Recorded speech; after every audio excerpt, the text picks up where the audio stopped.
People across the nation paused to remember 9/11. See how political rivals took a break from campaigning to commemorate this day. Learn how local leaders of Black Lives Matter are not giving up on their cause. I'm Shirley's Lundy. Your news starts now.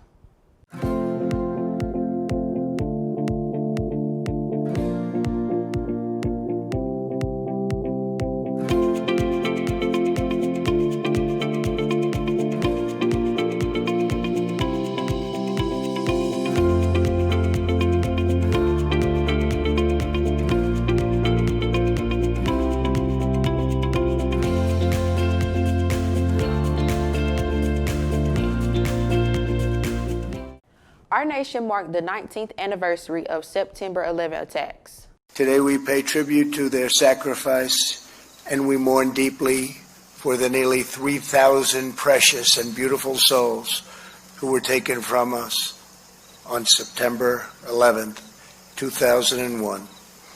President Donald Trump and his Democratic opponent Joe Biden both traveled to Shakesville, Pennsylvania. That's where the hijacked Flight 93 crashed in a field, killing everyone on board. Trump spoke at the site's annual memorial ceremony held this morning.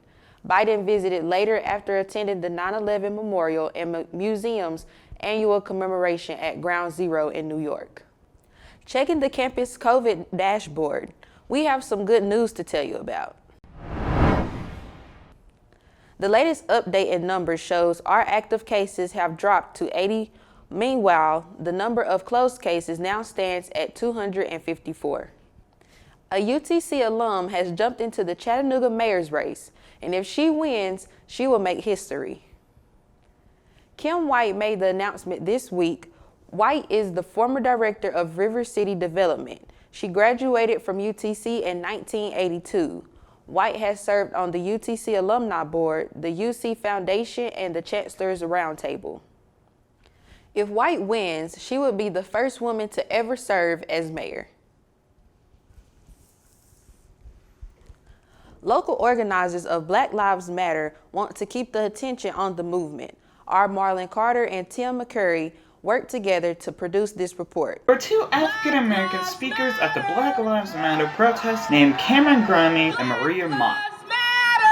Black Lives Matter! The protest started at 6 in the evening and continued as a march at 7 that lasted well into the night. Show of force, dozens of deputies mingling about, weapons, all for peaceful protesters.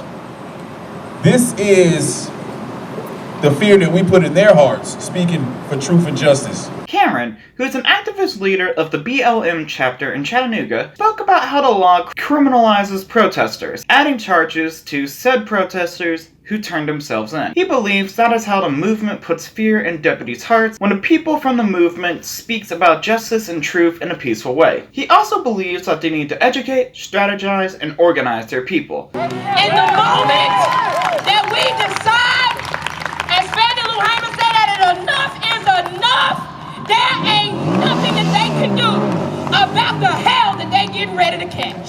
Maria, who is running for city councilwoman along with being an activist leader, spoke about an African-American police officer named Desmond Logan, who was convicted of raping the woman he pulled over. Mock asked how a man who took women to an abandoned parking lot to rape or tase them got a courtroom with no police officers. There were many BLM members at the protest who showed support by listening and even encouraging the speakers. They were even mingling around to get to know each other to further their camaraderie for a greater cause.